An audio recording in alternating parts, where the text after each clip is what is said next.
So, hello and welcome to our latest webinar from movisens. We are going to start in a couple of minutes, and we'll be talking about the valid and reliable measurement of electrodermal activity using the movisens devices. So, we're just going to give you a couple of minutes.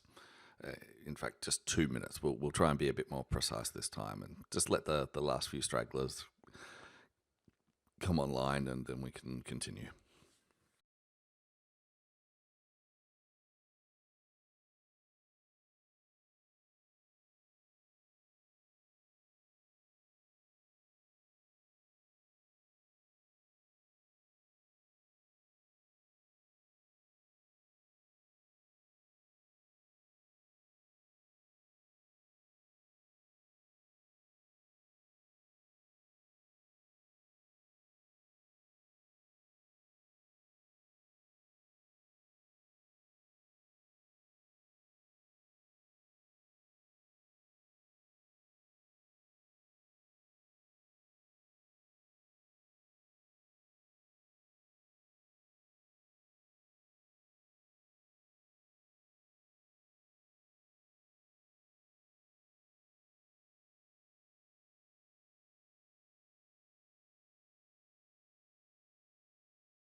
All right.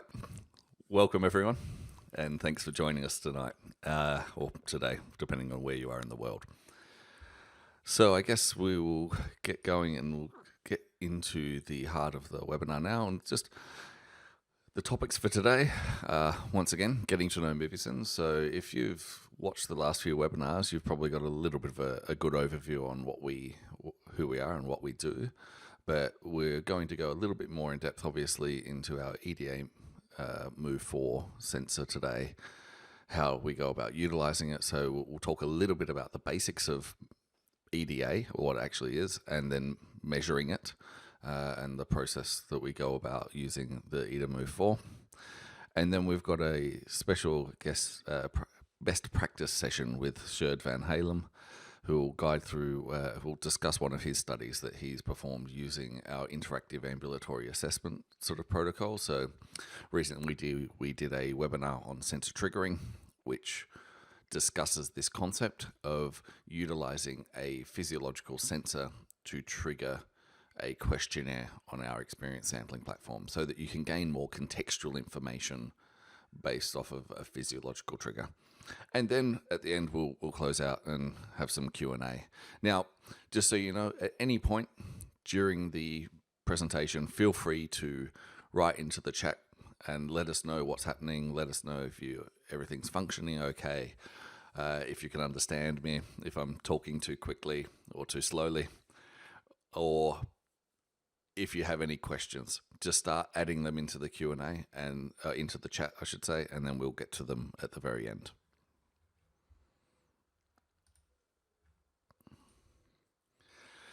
Getting to know movisens. So movisens was founded back in 2009. We're based in Karlsruhe in Germany with 17 employees now. We're definitely a growing company. That's up about 8 employees since I began in 2016. It's a spin-off from the CAR-ET here, which came out of a research group that was investigating stress and measuring stress, in particular the relationship between stress, physical and mental performance. So all of these tools were sort of developed initially for this particular purpose, and then it sort of came to market in 2009. Now we have a broadly international customer base, which is nice. It's sort of we're spreading around the world now and helping researchers do some really good ambulatory research and getting them outside of the lab and capturing sort of physiological data and contextual data in real world conditions. So we have these two, I guess, distinctive branches of what we cover, and one on the left hand side of the circle, if a circle can have a side, is the objective data. So that's measuring things like physical activity and the autonomic state, sleep, cognitive function, and so on. So capturing actual hard numbers, so using our physiological sensors primarily. So things like the autonomic state, which we'll be touching on today, obviously, with EDA. So we have our ECG sensor, which is excellent for capturing observing and assessing the state of the parasympathetic nervous system, whereas the EDA sensor is an excellent sort of window into the sympathetic nervous system of the branches of the autonomic nervous system. And on the right-hand side of the circle, we have our subjective data. So experience sampling, mobile sensing, like observing what people are doing on their smartphones, understanding the context of their information. So gathering additional information on the context of people during the study. So was there a cold snap, a record cold snap that prevented people from going outside and doing exercise during the time of that particular cohort went through the study? What are the external conditions? And also asking the participant about their conditions, them giving you those additional bits of feedback. And this is when we look at this little top section here of interactive assessment, where we're combining both of them. We're utilizing a lot of elements of the physical activity and the objective data to then trigger and ask questions of the participant to get the remaining answers, so to get their perspective. And with EDA, this is in particular, especially EDA in an ambulatory context, this is very important that we can gain more contextual information. So we strive to provide the optimal equipment to every researcher for conducting ambulatory assessment studies. So we design systems for ambulatory assessment and experience sampling, which is what we've just sort of discussed. So we develop different mobile sensor systems. We're always sort of collaborating with researchers and also customizing our existing sensors that we can then perform more specific tasks. So that's why we're a research grade sensor. It allows a certain level of flexibility and customization that we can sort of provide the researcher in order to allow them to actually answer a very, very specific question that they're researching. So vital sensors, biosignal processing and algorithms. We have an incredibly good array of validated algorithms for actually analyzing the data that we collect. And with every sensor that we have, we're collecting physical activity data. And in addition, we're collecting certain custom elements such as ECG or electrodermal activity or light. But the core of it is the physical activity metrics, and they're excellent sort of algorithms which provide more detailed insight than any other of any of the competitors on the market. Now, why we love ambulatory assessment is it gives you a chance to conduct real-time assessments and in real-world conditions. So you're assessing everyday life, and you can create different multimodal assessments and interactive assessments, and it gives you all of these different elements and advantages. So you'll get a high precision of the subjective data. So what we mean by that is, if you're asking someone in the moment how they feel, it's easier. You're going to get a more accurate answer, or you're going to get a more consistent answer than if you say, how did you feel yesterday at lunchtime? Or how did you feel a week ago at lunchtime? If you ask right here and right now, then you're getting some sort of a much more precise indication of how they're genuinely feeling. And with time, those feelings will obviously drift and change, and the haze of memory will take over. But you can, it gives you then this sort of better window of observing dynamic changes across the day and weeks and months. So the multimodal assessment is something that we're really into. So taking all the elements like psychology, physiology, behavior, and context, and actually looking at the entire picture of that participant in answering your question. So there might be something in the contextual data or something in the physiology that means that you can actually exclude that particular person. Like if you're doing some sort of study that's based on a very particular question, but you notice that your participant hasn't slept well for the entire week versus everyone else, it means then you can filter the rest of your data and go, okay, this person might be an outlier because they had some particular other problem. And then you can look at their contextual data and maybe they're going through the midst of some sort of difficulties with their spouse or with their job or something along those lines. And that then allows you to sort of look at that data set in isolation and decide whether it's worth including in the end of study results. So interactive assessment is kind of one of our favorite things because we're the first to be able to offer a full comprehensive solution in a research grade context. So utilizing physiological changes that are measured via the sensors, we can then trigger a questionnaire and get more information from the actual participant themselves. So it all depends on what sensor they're wearing, where it's positioned on their body as to what can be asked and what can actually be detected. Unfortunately, they're not magical sort of devices. They do have their own limitations. So if you're wearing a sensor on the chest, you cannot distinguish anymore whether the person is standing or seated. You just know that their body is upright or their body is laying down. So then it would be hard to do some sort of sedentary-based study. But if you took that exact same sensor and put it on the thigh or even on the hip, you would get some really good data on their body position as to whether they're seated or not. And then you could conduct something like a sedentary study. So a quick overview of all of our products. Now, the Move 4 is the core of all of the sensors. That's why all of the sensors have Move 4 in their name. Everything that is in the Move 4 is inside every other sensor. So we've got 3D acceleration, 3D gyroscope, air pressure, proximal temperature. And so on the Move 4, it's excellent. Activity recognition is one of its specialties, actually understanding the activity you're doing and the energy expenditure required, like the intensity of that activity. So when you go to the ECG Move 4, you're simply adding a single channel ECG at 1024 hertz. So an incredibly precise ECG, like R peak detection, will give you excellent heart rate variability values. So you'll get great RMSSD calculations because we're measuring that R peak with millisecond or a better than millisecond precision. And that can be used with either the chest belt that you see in the picture there or with just simple single-use electrodes.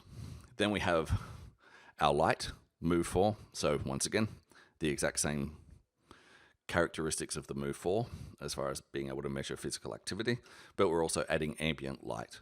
So 5 channels of light where this gives you a clearer picture of what they're experiencing throughout their day and night. And it's excellent for things like shift work studies or circadian rhythm, sleep analysis. When did they turn the light off versus when did they actually fall asleep? They intended to fall asleep because all the lights went out, but we can still see that there's motion for maybe an hour or two after. So we can then see, okay, there is some sort of insomnia issue occurring. So opens up a lot of windows. It all depends on your question. And then the EDA, obviously we're adding a single channel of electrodermal activity, and it's the exosomatic method. So a constant 5 volts DC passed across the skin, 0.5 volts, sorry. Long-term measurement and in an ambulatory context. So we also have the data analyzer, which, if you could guess, is software for the sensor data analysis. So naming's not really we're not too creative with the names, but they tell you what it does. So it'll calculate all the different secondary parameters, generates reports, which are excellent to pass back to the participant as sort of an overview of what has been seen with their data during the study. And these are really nice sort of, you can see a nice little colorful picture report there of like a daily activity where it can show them, here's when you were active, here's when you were, here's how many steps you did, here was when you were sleeping or at rest, and so on. Just, it's a nice little feedback thing that they can get and take away with them. And then we have our movisens Success electronic diary and questionnaire. So it's an experience sampling platform, basically. So it works on Android, okay? Not on iOS, because iOS is far more closed. It won't let us do what we can do on Android. So we've just decided that we're not answering the Apple question anymore, because if you want to actually really find out the relevant information, you just need to get an Android phone. And Android phones are incredibly cheap. You can get them secondhand. It's not some sort of impossible ask. So getting people to have a second phone on them might be a little bit of a hassle, but I know plenty of people who carry more than one phone. And personally, I don't understand it, but that's no problem for them. So it's got like a web platform, and we'll touch on this a little bit later when we discuss implementing some of these things in an interactive context. Now, back to the EDA-Move 4, or the EdaMove 4. So it is an EDA and activity sensor. So it's worn on the wrist or on the ankle, and we'll get to the measurement locations in a moment, but it gives a constant recording measurement with 0.5 volts, measurement range of 2 Siemens to 100 microsiemens, sorry. And your signals should be within sort of 4 to 20 microsiemens. Anything outside of that range might be a bit unusual. But we've got a 14-bit resolution, 32 hertz sampling rate, the same 3D accelerometer, the same gyroscope, same barometric air pressure sensor. And where this excels is it can be dual purposed. So you can have this in the laboratory, and it's a very convenient way of having a EDA measurement where there's very little cables. So you've only got these small cables that are going from the wristband to the hand, and there's different positionings, which we'll get to soon. But this will allow the participant to feel a little bit freer in their motion and movement. So if you've got some sort of context, like an ambulatory context within a laboratory, so that they're in a free moving space, this provides an excellent option for capturing the EDA without running excessive cables from other devices or a harness from some sort of desktop-based laboratory sort of amplifier. Now, so ambulatory recording of electrodermal activity. So we'll talk a little bit about what we're doing. So electrodermal activity, what are we actually measuring? We're measuring the change in the electrical resistance of the skin. So the resistance will lower as your sweat increases, because salt water is an excellent electrical conductor. So it's just looking for any changes that are occurring. And now sweat glands are activated by the autonomic nervous system. And so in particular, EDA is going to provide us information about sympathetic activation. So there's 3 million sweat glands all over the body. All right. So the highest density on the palms and the soles of the feet, which you wouldn't necessarily think, because very rarely do your hands get sweaty, but they're there, they're lingering. And this is a beautiful diagram of an eccrine sweat gland, and I love the little spiral epidermal part that leads out to where the actual, through osmosis, basically, the change will occur, and the salt water will excrete, and there's the secretory segment with the sort of the surrounding capillary sort of nerve bundle, and there's a lovely little hair follicle. Now, the sweat gland distribution, someone actually did this as a study a long time ago, back in 1983, and actually went through and did an actual measurement of where the sweat glands were and diagrammed them, which had to be really tedious. But the eccrine sweat glands are for thermoregulation, emotions, and taste. And then we've got the apocrine sweat glands, which are mainly scent glands. So when it comes to a physiology complex, like the decisive triggering event for sweating more will be the sympathetic nervous system. So the hypothalamus is considered the main regulating region of sweat secretion. So other regions like the cortex or the basal ganglia are more negligible. And so you actually have two different neurotransmitters at work. So you've got acetylcholine in the eccrine sweat glands, or adrenaline for the apocrine sweat glands. So they're different mechanisms. So when they're activated, the salt is actively transported into the lumen, and which is sort of the secretory part of the sweat gland. And then, through osmosis, as I mentioned before, it carries the water through. And then through a contraction of the myoepithelium, which surrounds the secretory and ductal part, pulsating sweat comes to the surface of the skin and cools us down or does whatever it does. Now, a skin conductance response, or an SCR. Here's like the idealized signal characteristics and features. Okay, now, here we have the stimulus here. And probably one thing we should probably put in here, and this is from Bouchain, which is one of the best electrodermal activity books, and it's definitely worth reading and looking at if you're getting into this sort of field.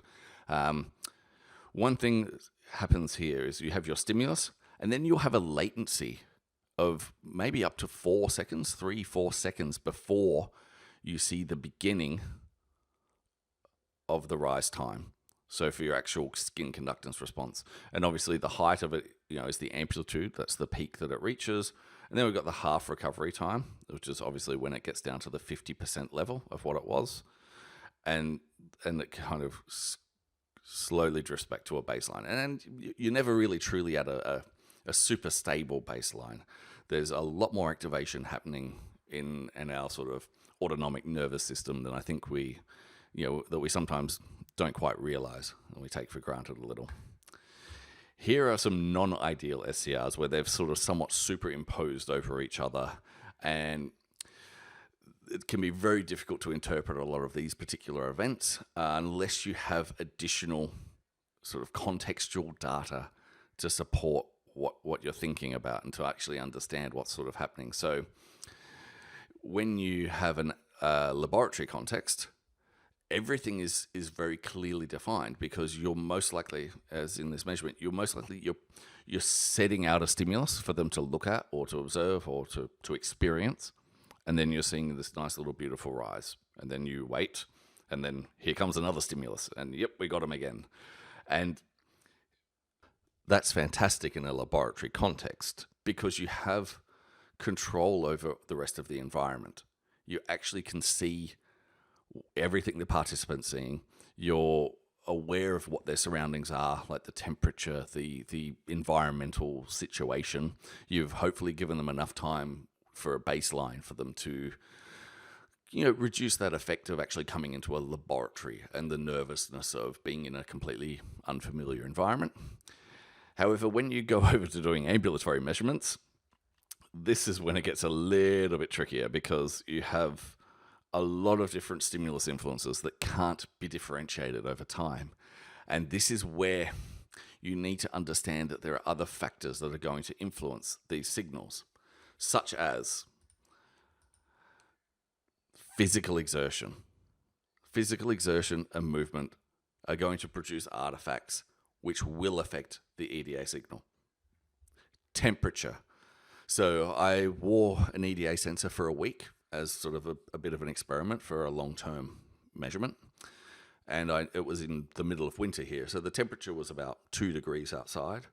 And then I went inside the shops and suddenly the temperature jumps up to about 21 degrees. So obviously a sweat response is going to happen there. There's going to be some very large thermal regulation occurring, and it's not going to be anything to do with emotional. Yet, emotional stimuli will also produce a similar effort. And so this is where EDA is both a fantastic measure as far as it's rich with, it's very sensitive, I should say, yet it doesn't tell you a lot. Like will trigger relatively reliably across all populations, yet it doesn't tell you much information about why it's happening.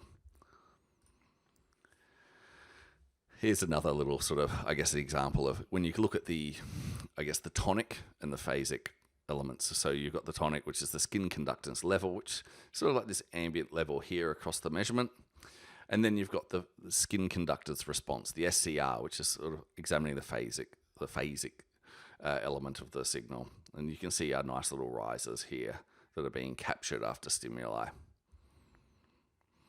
And here's a nice sort of, I guess it's a little hard to see in some elements, but we've got a sample of an EDA signal being captured during a parkour. So where we've put stimuli in at certain elements whilst they're doing specific tasks to see if they're still going to get the stress response and to see what influences it. So when they're doing things like cycling, the skin conductance level overall is higher, but there are still skin conductance responses after the stimulus. It just becomes a little bit harder to notice.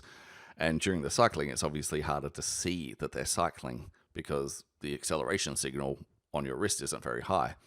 But during some other tasks, this looks like a task where they're jogging or running, the tone, the level is floating along here, and then you still get these little peaks after the stimulus happens. So some of the other uses of EDA that have been, are being explored quite in depth, the detection of epileptic seizures. And if you know anything about that, you would realize just what a monumental challenge that is, and generally something that should only be sort of undertaken with, I think, a lot of physiological measures in conjunction. Also, investigation of the effects of automatic room air conditioning, the effect of cabin light on passengers. We've done some interesting studies on emotional strain of train drivers and emotional geomapping. So this is some of the sort of uses of, I guess, case studies that you can find in the publications on our website. So EDA parameters, you've got the mean skin conductance level. So this is the mean in an adjustable output interval. It's just going to look, and it's going to apply a small low-pass filter to the data. And this is something that's calculated live on the sensor that we can then transmit. So for when you're doing an ambulatory study and you're using EDA as a measure, you might want to get more information. And so you can actually go in and look for particularizers and particular SCR or SCL mean events. So when the level jumps substantially, you can go in and actually then question the person as to what has just happened, and they can give you that further information.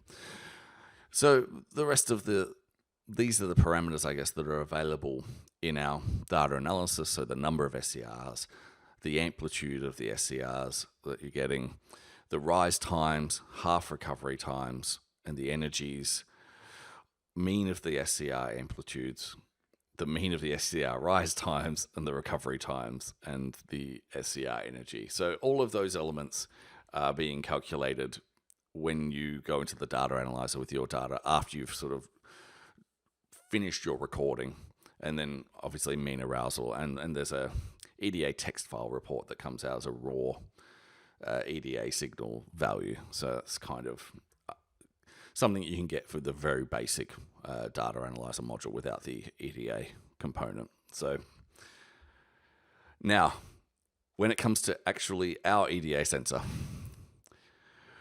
attaching and using the EdaMove form. So I guess the key thing is the measurement locations. So when you're doing ambulatory, it's super important to think about how the participant's going to be living during this measurement duration. So if you're doing a 12-hour measurement duration or say like a work day, the non-dominant hand is perfectly acceptable. And you just need to make sure that the participant's going to be careful when they wash their hands. Or I think Sjoerd will talk a bit later about how he got around participants sort of interfering with the data collection of the electrodes. Personally, I tried wearing it for a week on my hand, on the sort of the thenar eminence and the hypothenar eminence. And Comfort wasn't a problem, but I had to swap electrodes quite a lot just because you'll get them wet all the time. Just washing your hands will just lead them to getting wet, and eventually they'll degrade a little, so you just have to peel them off and put new ones. And it's not a huge crisis. It's just it all depends on the compliance of your particular cohort, whether you think that they are up for that level of work to capture this measurement for you. A better long-term measurement location is on the instep of the foot. So these 2 points here are just excellent because you wear the sensor on your ankle, your pants will cover it, the cables go around to the instep of the foot, and then all of a sudden you've got this particular situation here.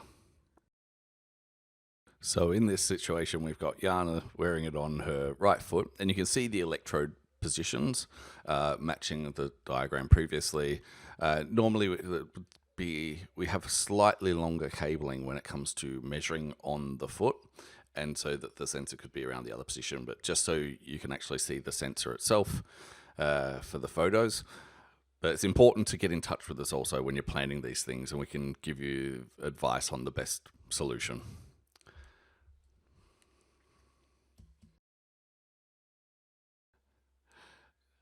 Okay, now we're going to show you how we go about preparing a measurement. So Moritz here is preparing Jana for a measurement that will take place on her non-dominant hand. Now, he's first going to swab the area with alcohol to clean the skin. Now, this is a slightly controversial topic. Some manufacturers would recommend that you don't use alcohol as it's going to dry out the skin and interfere with the EDA measurement. However, we feel if you give a long enough baseline for the participant to get comfortable, like before you're starting your measurement, it's going to become less relevant. And the reason we want to clean the skin and have it nice and ready is to make sure that the electrodes adhere really, really well. So you can see Moritz is placing the sensor there using the writing and the logo as a guide as to which way it should go. So the little movisens logo there always should face towards the sky is a good rule of thumb. And he gets Jana to hold the electrodes in place while he secures the strap, and then it just allows him then to prepare the electrodes, have the actual strap containing the excess cables as well, so that it's not actually, that they're not going to be in the way or dangle or get caught on things. So just simply, it's a case of just peel off the plastic, and there's a small residual amount of plastic as well, and just using the electrode itself, like the snap electrode, just placing it in, pushing it down, and then he'll clear off this remaining bit of plastic when he's ready, anytime, and then press it down even further. Now, adjusting those cables is important to make sure that you find a nice comfortable way that when you move your hand back and forth, that they can flex naturally and move naturally with the motions of your hand, and they don't start buckling out or resisting or trying to twist off of holding the electrode. So that does take some trial and a little bit of experimentation, but literally this is something you can do in the first few minutes of them wearing it, just getting them to move their hand around a little, make sure that they're comfortable and the electrodes are positioned nicely. And if you need to, you can use some fixable stretch to tape the entire situation down a little bit more if you want to. Another variation that we've investigated and it works really, really well is to use the knife edge of the hand. So you're not actually going on you are going on the hyperthenar eminence, but you're actually going along both areas. And as long as you're where the gel is, so where that black zone is mostly on the palm, that's going to provide an excellent signal. So along the knife edge has a few advantages in that it won't interfere when they're doing a lot of daily tasks. It's a lot less intrusive than on both on the thenar eminence and the hyperthenar eminence. So those positions tend to be a little bit more interfering when you're actually grabbing items and sort of picking things up or even typing on a keyboard, where here it's actually a lot less intrusive and the signal quality is still excellent. So that's another variation that we'd recommend if you're doing something even in lab where you need them to have sort of freedom of movement, is this sort of setup here.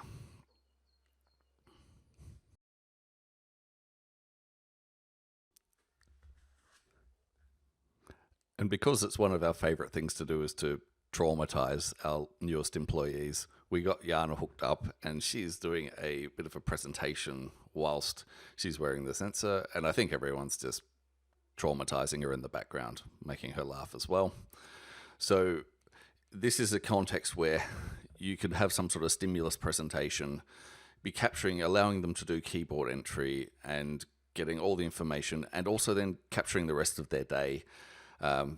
Being able to filter out things like motion artifacts, all the other different elements of temperature change by just having that sensor and that sensor data.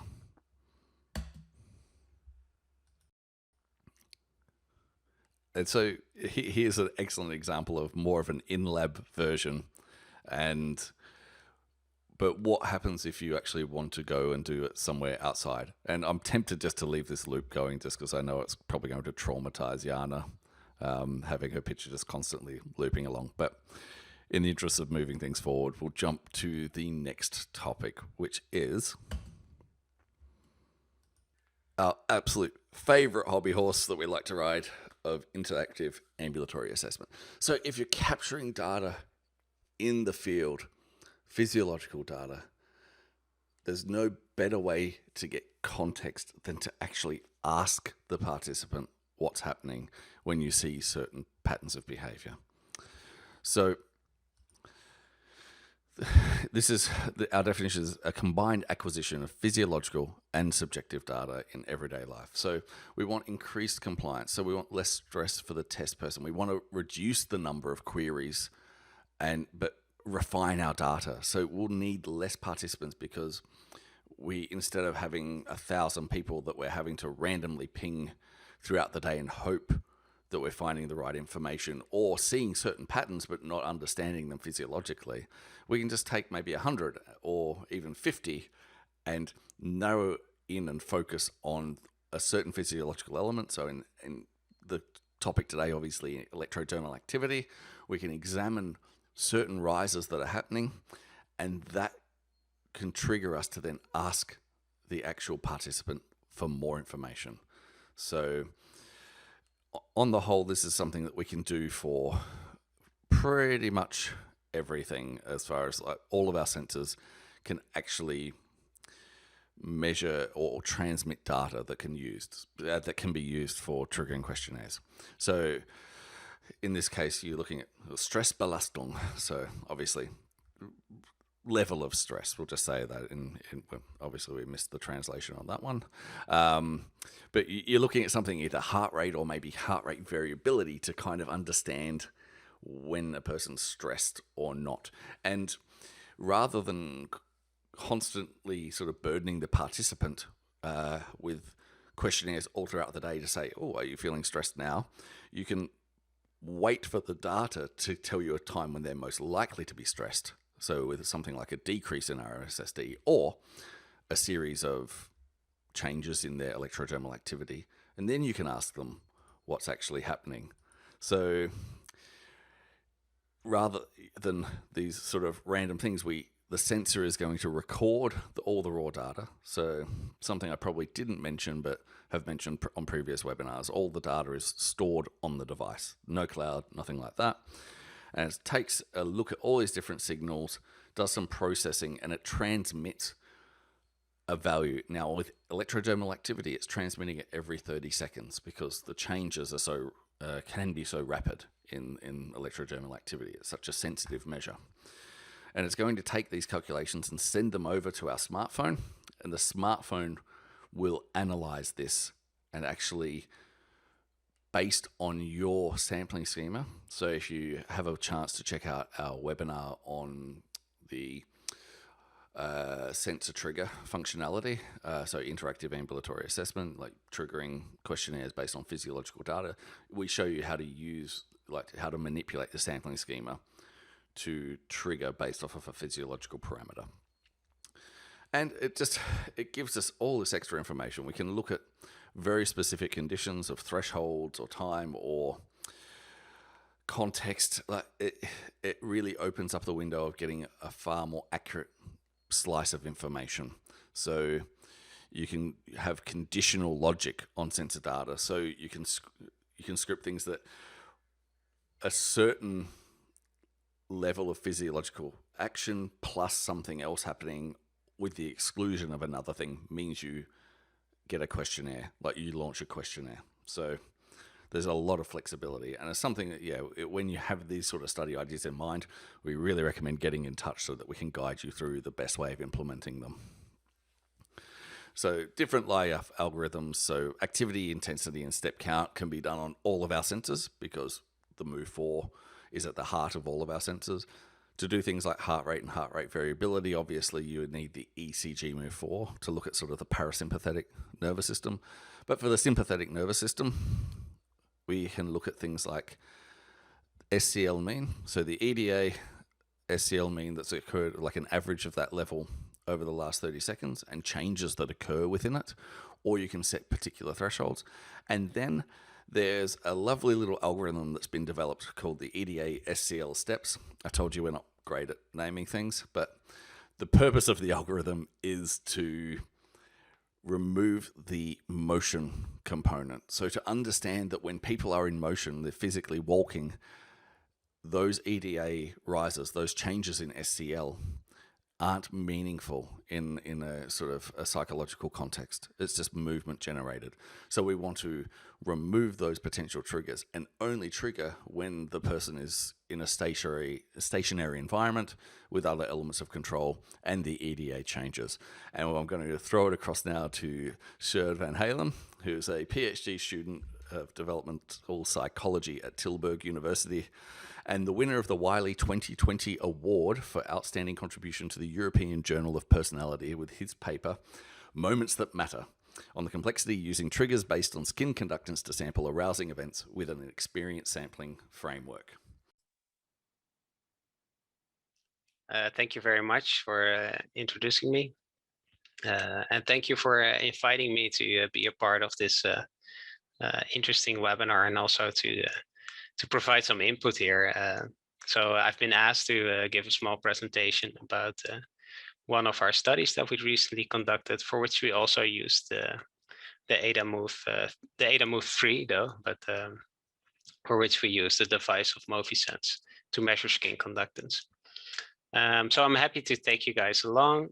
If you have any questions, you can always send me an email after the presentation or ask them in the Q&A session. If you would like to know more about my study, because I cannot explain all the details in the time that I've got, be sure to look up the article.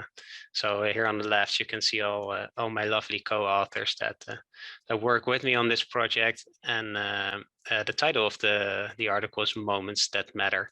So if you type in that title into Google and perhaps you have to add my name or something like skin conductance, then I'm sure you'll be able to find it. So do look it up if you want to know more about this.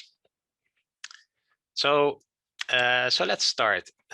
So with the introduction of the smartphone, it has become increasingly more easy for researchers to access the participants and ask them about their day-to-day activities. Back in the day, they used to have, or they had to provide like all these sorts of devices or beepers to their participants. And every time a beeper would go off, participants would have to get their paper and pencil and fill in the questionnaires. Now with the smartphone, this is no issue anymore, as we can access our participants at any time across the day that we want. So we can ask participants several questions. For instance, what are you doing right now? Who are you with? Where are you at the moment? What are you thinking about? And very interesting also, how are you feeling currently? And then we can add several items here, of course, but they all tap into the momentary experience of participants. So having established that it's have become more easy to access our participants, we should ask ourselves, when should we measure our participants? And most studies have either used a fixed time interval scheme or a random time interval scheme to do this. And with fixed time intervals, I mean they send out questionnaires every, for instance, every hour or every 2 hours or so, or at least at fixed times. So for instance, always at 11, always at 1. Whereas with the random time interval, this of course will be on random occasions across the day. So for instance, I have 5 questionnaires, then I send them out on random occasions across the day. Most studies actually have used this approach. And it's also an approach that I have used most often. And then I was browsing through my data sets for which I used this approach, and specifically looked at the question, what are you currently doing?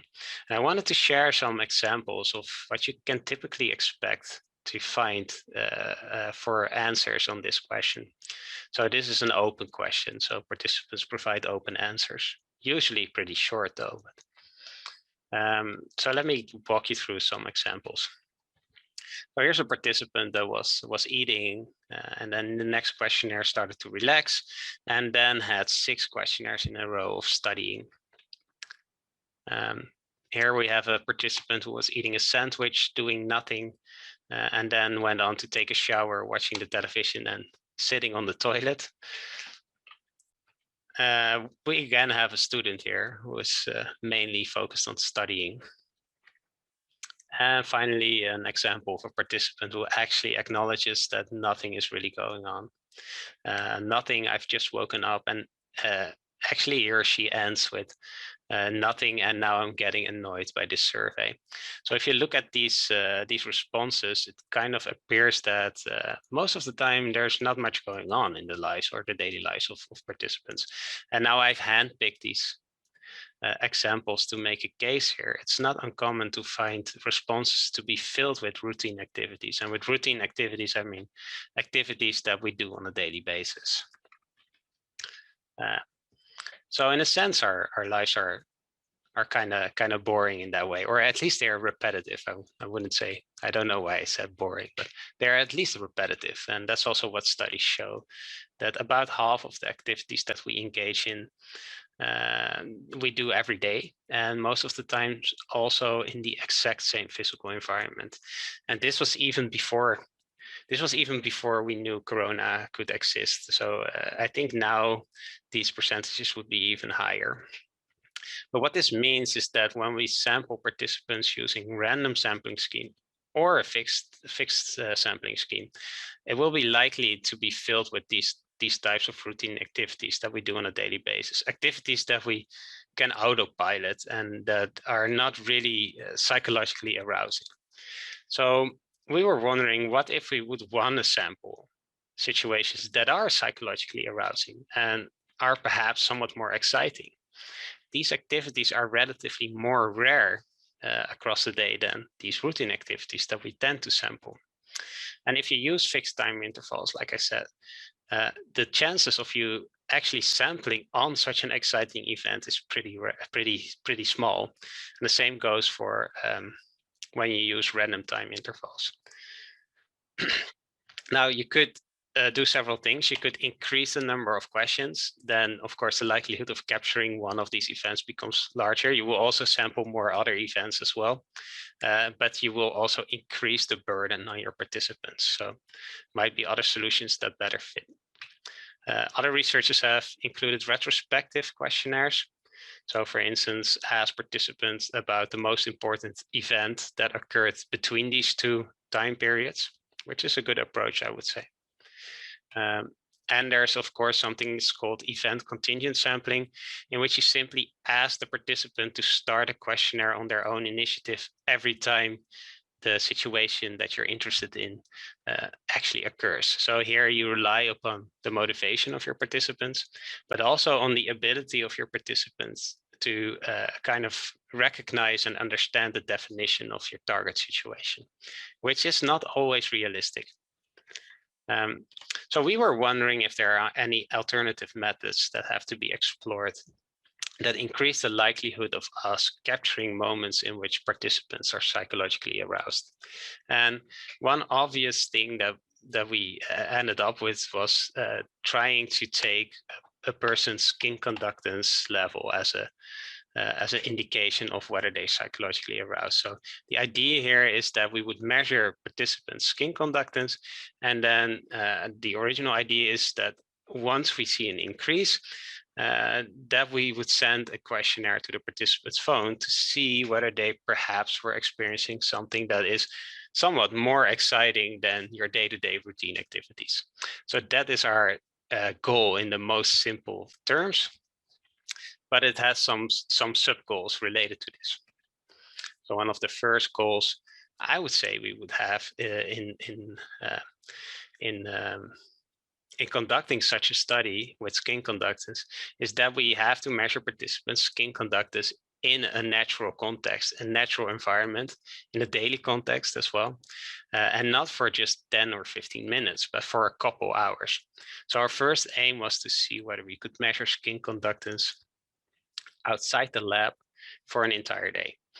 And then if we would be able to do so, can we then relate this signal to participants' self-reports of, for instance, how they feel, of their effect, of their self-reported arousal, but also whether they think the situation is complex or exciting, and what kind of events. So can we make a link between skin conductance as measured in the daily life setting and self-reports? This is important to validate the continuous signal. And then to add another layer to this study, we wanted to see if we could use the signal to actively capture these moments that are more psychologically arousing by sampling participants based on relative increases in skin conductance. So here we take the approach that once there is a substantial increase in skin conductance, we send out a questionnaire to see whether we could capture moments that are psychologically arousing. So in order to do so, we sampled first-year psychology students. In total, we had 82. 63% was female. They were around 20 years of age. We gave them a baseline questionnaire, including demographics, personality, but also other psychological constructs. And they completed 5 days of experience sampling. And in this 5 days, they came into the lab every day between 9 and 10 to get the skin conductance device administered, and which they retrieved at 5 o'clock at the end of the day. And in between 10 and 5, they were free to do whatever they wanted. Like I said, we administered their skin conductance between 10 and 5. We gave them 5 questionnaires on random time occasions, and also implemented an algorithm that sent out questionnaires once there was a substantial increase in skin conductance to see whether we could capture these psychologically aroused moments. We repeated this every day, and that's how we ended up with our data set. So to repeat, our first aim was to see whether we could reliably measure the signal for several hours a day. And then we would relate this signal to self-reports of arousal, but also of affect situations and events. And then finally, of course, the main aim also, or the last aim, was to see whether these skin conductance-based surveys would score higher on psychological arousal than when we would just do it randomly. So to measure skin conductance, we used the EdaMove 3, which was the previous version of the EdaMove 4, which you just saw in the video. I think it's very nice. The EdaMove 4 looks great. I mean, we had several challenges, which won't be an issue if you use the EdaMove 4, I guess. But we found a way of doing this reliably, for which we had to use adhesive tape, like physio tape. And we also provided participants with a very small transparent glove, which we felt worked well, also to provide the sense to the participant that it was quite it was, at least it gave a nice experience, and it provided some stability. So we had research assistants applying the skin conductance devices, and we had about 10 participants a week. So remember that participants have to come in twice every day. So with 5 days, they had to come in 10 times in total in our lab. So we were not able to have any more participants. 10 was more or less our max. I believe 1 week we had 12, and that was definitely the max. And in some cases, we provided a phone for the participant. If the phone did not work, or if the participant did not have Androids, then we would give them a phone. So every day when they came back, we saved the data and stored it safely. So how did we go about sending these triggers based on skin conductance? So for this purpose, we used the algorithm that's provided by movisens. In this algorithm, the app constantly compares the current minute of skin conductance level with the previous minute to see whether there is a substantial increase. So this is also a relative increase. And if there is, then it would send out a questionnaire. Now you can define a threshold for what is large enough. So you have to define that yourself. And if the increase surpasses that threshold, then a survey is sent. Now, if you want to know more about how exactly we defined this threshold and how we made it person specific, so each person got their own threshold, then please consult our study. But I do not have the time, unfortunately, to talk into too much depth about this. So we included several self-reports. The most obvious was, of course, self-reported arousal, which we measured with the item I feel active. But we also included items about affect. And based on factor analysis, we found 4 facets. One is positive energy, which is defined by items such as I feel energetic, cheerful, or enthusiastic, and reverse coded lifeless.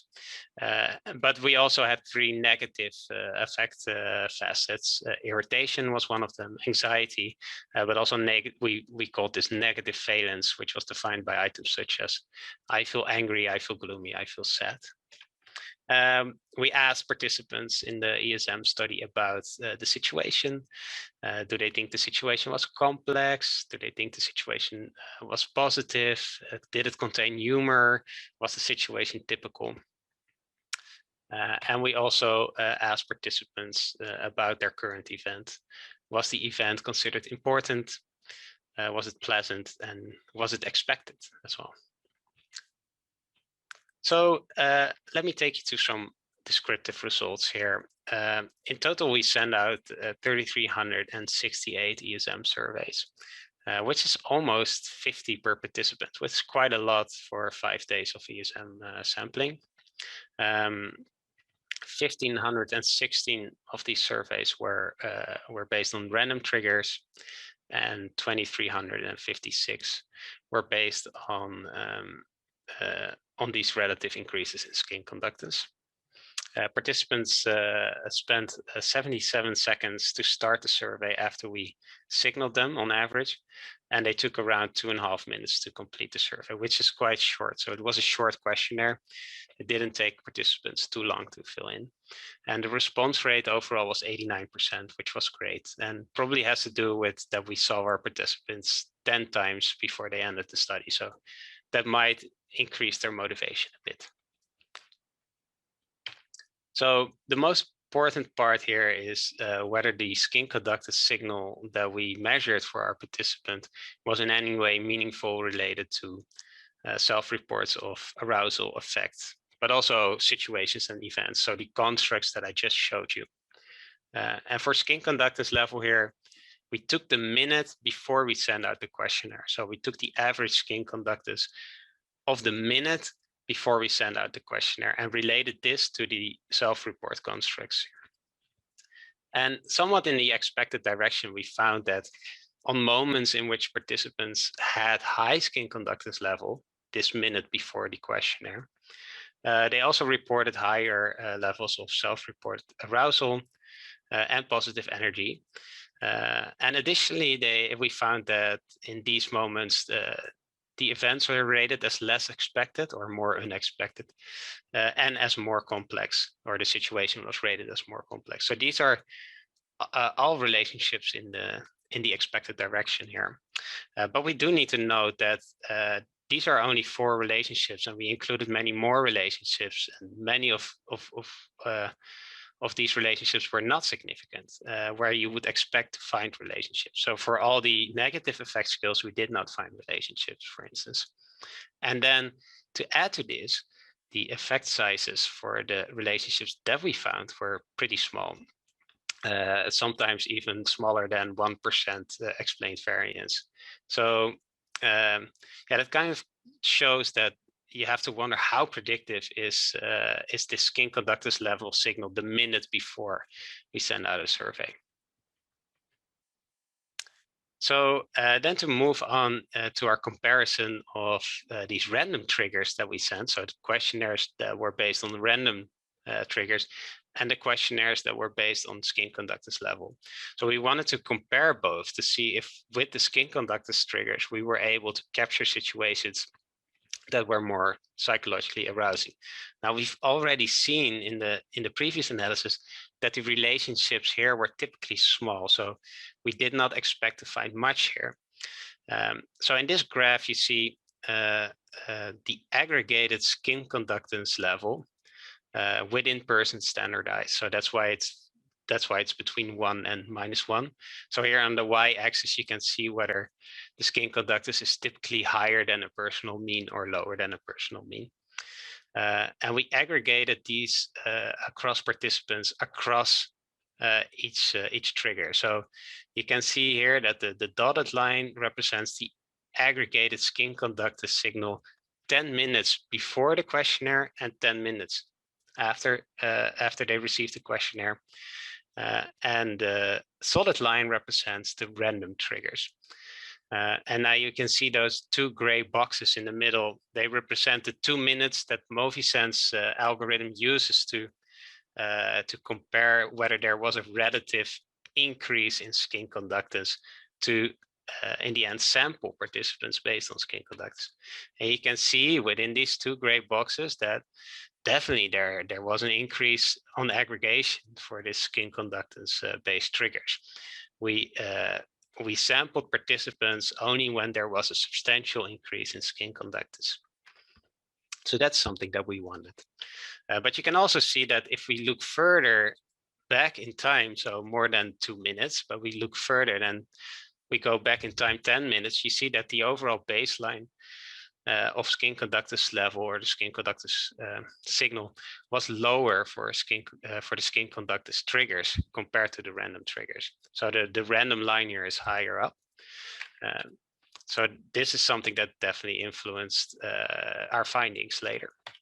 And I do want to mention that there's a large peak here in the data, and that's because participants got shocked from the alarm that sounded once they received the questionnaire. So it's funny to see that for both the skin conductance triggers and the random triggers, you see a spike in skin conductance going up after they hear the alarm on their phone. So if we compare these 2 triggers statistically, it is not surprising that we find lower self-reported arousal for the skin conductance trigger, even though we set out to find and target situations that were psychologically arousing. Actually, the opposite occurred here, and that is because in this figure, the skin conductance line, the baseline, is lower for the skin conductance trigger. And then it's also not surprising that they report less positive energy and state that situations are, on average, less important compared to random triggers. So we actually achieved the opposite of what we set out to do. Again, here the relationships are very small and probably only significant because of our large sample size of situations here. We have like 3,400 situations included. Now, I want to make some conclusions. The first is that we found it was very well possible to to measure people's skin conductance across longer periods of time in a daily life setting. Now, of course, our signal will not be as clean as if you would do it in a lab, but we feel that our data is, well, it turned out well. And we feel that it's possible to measure skin conductance for longer periods of time as well. But when we relate the signal, and here it becomes more interesting, to self-reports of effect, but also of arousal, I think we did not convincingly validate the signal. And we were not able to show that it has any meaning in terms of what the participant also actually reports and experiences themselves. And then to move even a step further, if we want to construct an algorithm that uses this signal, which was already hard to relate to self-reports, to capture moments that are more arousing in a day-to-day basis, then I think an algorithm that is based on relative increases at this stage is still a bit too simplistic, and we need to incorporate the complexity of the skin conductance signal and take that more seriously here.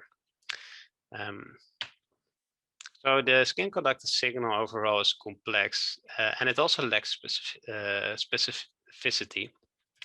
The skin conductance signal is more than just a mean alone. I think any researcher that has studied time series knows this very well, that a time series consists of more than just a mean. So you have its variance, you can say something about the stability, about the number of peaks, about the number of changes. And this is something that researchers with skin conductance have applied as well in their studies. So this is something that we should also incorporate if we want to formulate such an algorithm. We need to be aware and that skin conductance depends on many other factors and is not only indicative of psychological arousal. It's already indicative of a person moving, but also of temperature changes, food intake, medicine intake, and so forth.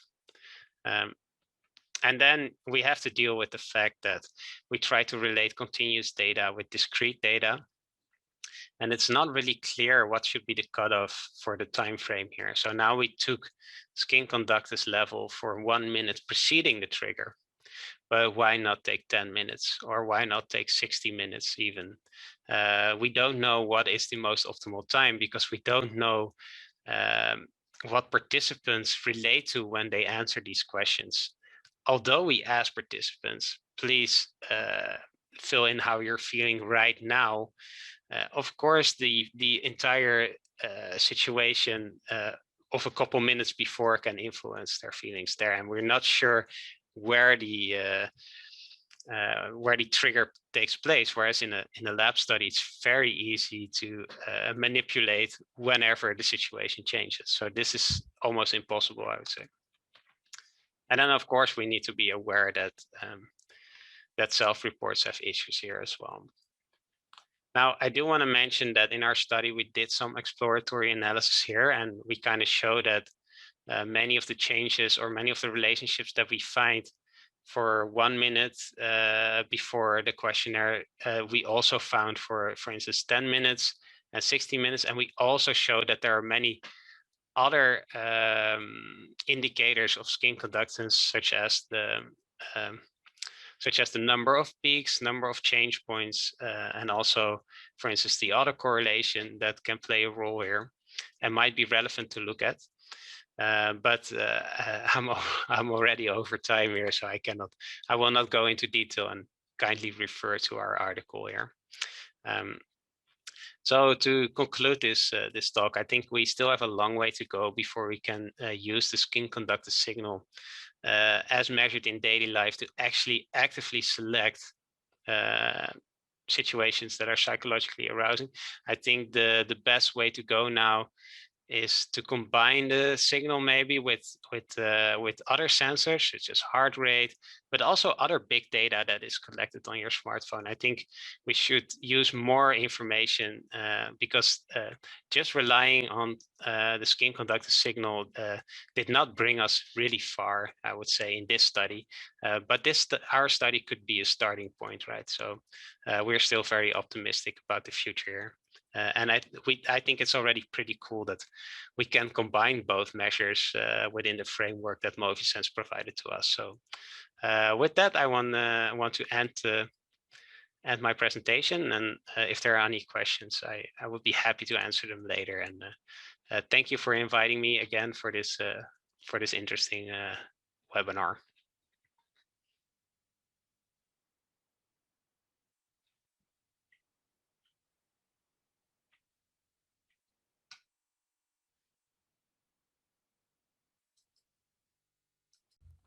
So thank you, Sjoerd, for that presentation. And once again, please feel free to get in touch with us about your research needs. We're always happy to hear about any different sort of projects you've got in mind, or any sort of creative projects especially, and we can help you hopefully realize them. Now on to some Q&A, I suppose. And we'll hopefully be cutting back live, and everything will be functioning nice and perfectly after this slide. However, if we can't cross back to live due to the webinar platform sometimes being a little bit temperamental, please just stay around and write your questions in the chat area, and we'll jump in and answer them as best as we can. All right. Thank you for attending.